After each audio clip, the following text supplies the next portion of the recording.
Eti sio kila mwanamke anayefanya hivyo anaizaa mapema kabla ya kuingia kwenye ndoa anapenda. Ni ugumu wa maisha.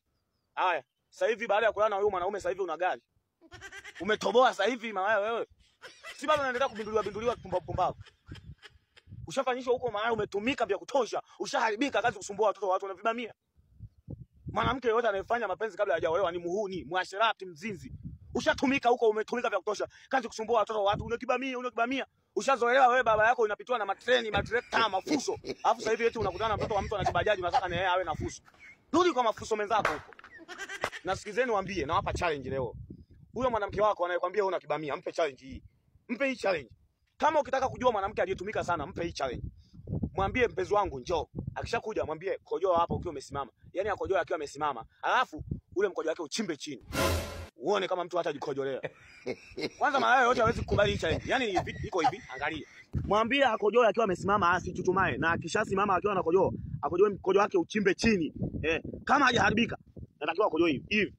Kama hajaharibika patachimbika hivi. Nitakuonyesha. Unaona hiyo shimo? Utoke juu uchimbe shimo kama hilo. Uone kama mtu ataweza. Utaona linalikojolea hivi. Humu pembeni huvu linajikojolea ovyo ovyo. Mwambie afanye hivyo uone kama atafaulu. Mwambie uone kama atakubali. Malaya yote hawezi kuanza kukubali hii challenge. Kwa maana anajua ataharibika, imetumika. Na mwanaume ukitaka kujua mwanaume mbovu, mwambie atembee hatua 2 kwenda mbele. Atembea hatua 2 kwenda mbele afu akojoe. Mkojo wake uende ukatue kwenye hatua ya mwisho kule ya pili ambayo kasimama. Akishindwa na huyo mwanaume mbovu. Unaona kule unakotua kule. Kule, unatakiwa kule. Asimame afu utue kule. Ukiona yeye anashua anafanya hivi. Na lenyewe hilo janaume limeharibika. Alifai. Nenda sasa ukampe challenge huyo mpenzi wako wa kike. Mwanamke aliyejitunza hawezi kusema mwanaume anakibamia. Nyie ni makahaba tu, mnatumika kijinga. Tumrudie Mungu, uzinzi sasa inatosha. Hatujaja duniani jamani kufanya zinaa. Hatujaja kufanya uzinzi. Tumrudie Mungu jamani. Mbona uzinzi mmeuendekeza sana? Muokoke jamani, Yesu yupo karibu kurudi.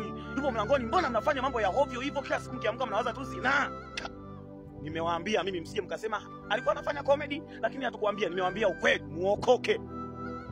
Eti mnasema anatukana. Tusiwaambie ukweli hapo mnasema tunatukana. Ni kwa